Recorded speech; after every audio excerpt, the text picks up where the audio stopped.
Hoje é mais um dia especial com o quadro Ver Mais Saúde. E outro tema super importante. Nesses tempos de pandemia, é preciso ter cuidado redobrado com a nossa saúde. E um dos temas que mais exige atenção é o que diz respeito à nossa saúde vascular. Um check-up às vezes cai muito bem. Para falar sobre esse assunto tão atual, a gente recebe em nosso estúdio a doutora Ana Nazário, médica angiologista e ecografista vascular. Boa tarde, seja bem-vinda, doutora. Boa tarde, Gisele, a todos os telespectadores. Obrigada pela oportunidade, pelo convite de estar aqui com vocês. Eu estava perguntando antes com relação à sua especialidade. Eu acho interessante você ressaltar que é uma novidade aqui na nossa região, né? Então, eu sempre abro, a entrevista explicando um pouco sobre a minha especialidade. Como eu sou vascular clínica, é um termo angiologista não muito frequente na região, né? Muito comum no sudeste do país. Então, eu sou vascular que não opera, eu sou angiologista, cuido de artérias, linfáticos, veias, trato trombose, essa é a minha especialidade. E quais são as doenças mais comuns relacionadas à área vascular?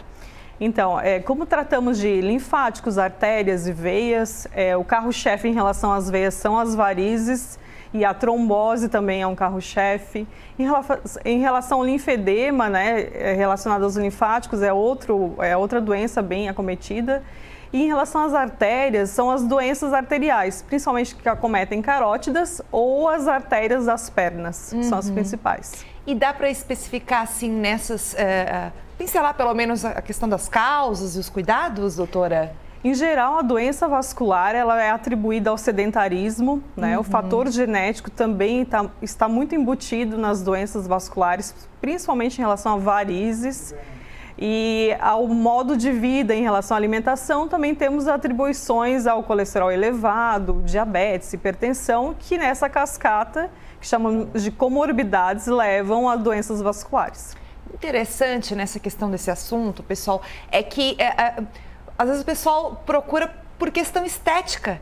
E às vezes o problema daí quando é descoberto, doutora, ele já está grave, já é um caso mais grave. É isso mesmo que acontece na realidade? Então, Gisele, essa questão de o apelo estético é muito forte no Brasil, porque expomos mais as pernas, o verão pede isso. Só que sabemos que o fator genético é fundamental à investigação, uma atribuição ao fator genético, ao uso excessivo ou de rasteirinhas ou de sapatos muito elevados, muito tempo em pé ou muito tempo sentado também favorece o aparecimento de varizes, desconforto como dor, edema nas pernas, tudo isso tem que ser muito bem investigado para você evitar as complicações da doença venosa. E uma delas é a úlcera varicosa, que são as feridas relacionadas a varizes, as flebites, que são as tromboses superficiais, e a trombose em si. Que tipo de condição a gente leva ao surgimento dessa doença? Você falou genética, os fatores de risco agora há pouco, mas tem alguma outra condição, doutora? Então, como eu havia falado anteriormente, para complementar, muitas vezes as pessoas têm um fator predisponente de ter varizes porque o familiar tem, Então, esse é um fator importante. Segundo, o teu trabalho é muito tempo em pé, você acaba não tendo um relaxamento, uma volta do retorno venoso de forma adequada. Geralmente caminhoneiros, profissionais da área da saúde, professores, vigias, muito tempo em pé. O sedentarismo, sabemos que o exercício físico é fundamental para a qualidade de vida, não só da doença, em relação a doenças vasculares, mas a psicológica também. E isso favorece com que você tenha um ritmo melhor e você tenha produções de antioxidantes e melhore a circulação também. Você falou de em pé, mas ficar muito tempo sentado também prejudica. E nós estávamos falando aí, doutora, com relação à questão da pandemia, que inclusive eu perguntei se estava aumentando a procura pela sua especialidade, de pacientes. E justamente porque as pessoas ficaram um pouco mais em casa, tiveram que ficar em casa, sedentárias, enfim. Então, tivemos um represamento da procura até no ano passado e um dos motivos foi a vinda agora de forma muito súbita, foi que realmente o corona tem uma ligação com tromboses, a gente sabe disso, não está tão evidente as causas específicas.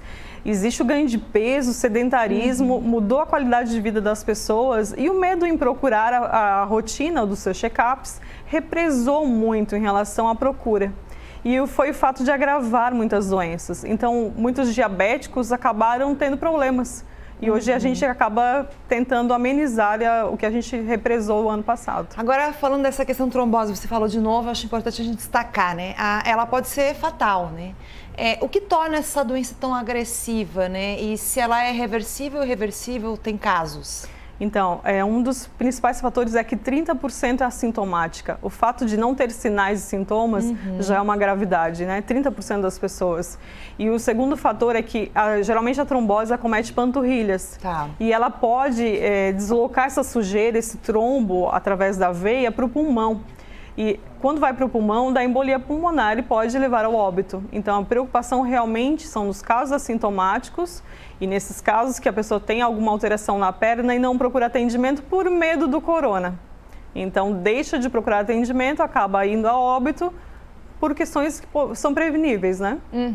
Agora, uma curiosidade, o pé diabético é um termo que talvez soe curioso a algumas pessoas, né? Por isso que a gente traz aqui. Como que essa doença se manifesta? Pé diabético é do paciente diabético e é uma evolução dos maus cuidados com os pés. Porque a pessoa diabética, ela tem uma deficiência da circulação, chamamos superficial, e ela acaba perdendo a sensibilidade dos pés. E acaba machucando ou usando um sapato apertado, faz um ferimento, o ferimento infecciona, não cicatriza, porque não tem um aporte sanguíneo ideal, e acaba que, em alguns casos, leva à amputação do pé. Um check-up é sempre importante, né, pessoal, para avaliar como anda a nossa saúde. Quais tipos de exames são básicos, né, que deve ser feito pelo angiologista, no caso com o angiologista? Que tipo de exames anuais ou a cada 6 meses? Enfim, qual é a recomendação? Então, como eu sou angiologista, sou vascular clínica, o exame físico é fundamental, né? Telemedicina por angiologista não tem a sua validade ideal. Então, é importante escutar, palpar os pulsos dos pacientes, avaliar realmente a gravidade da circulação e exames complementares incluem laboratorial, hemograma, colesterol, triglicerídeos, os exames de Doppler em relação às veias, artérias e carótidas, um eletrocardiograma sempre é importante anualmente e essa questão de uso de medicamentos contínuos, ter validade de realmente a dose está correta, está tratando realmente o meu colesterol ou não. Por isso é importante o check-up, pelo menos semestral, na doença vascular. Para a prevenção, agora para finalizar, para a prevenção é importante, pessoal, atenção, né? Prevenção é tudo. Você daria que dicas gerais? Eu tenho um professor que sempre falava assim, o melhor remédio é um bom tênis. Caminhar, atividade física, alimentação equilibrada e tentar buscar meios de amenizar o desconforto da circulação em relação ao peso, ao cansaço, pernas para cima. Demais, gente. Fácil. Fácil, gente. É fácil, eu já faço. E procura um angiologista também. E assistir o Ver Mais também, vou puxar pro meu lado, ser bem informado. Descansar depois do almoço, levantar o pezinho, tomar uma aguinha. 20 minutinhos vendo a Gisele com as dicas super quentes. Ai, que legal. Doutora Ana, volte sempre, foi um prazer nesta quarta-feira no quadro Ver Mais Saúde estar recebendo você. Muito obrigada, até uma próxima se precisarem. Obrigada. Tá bom.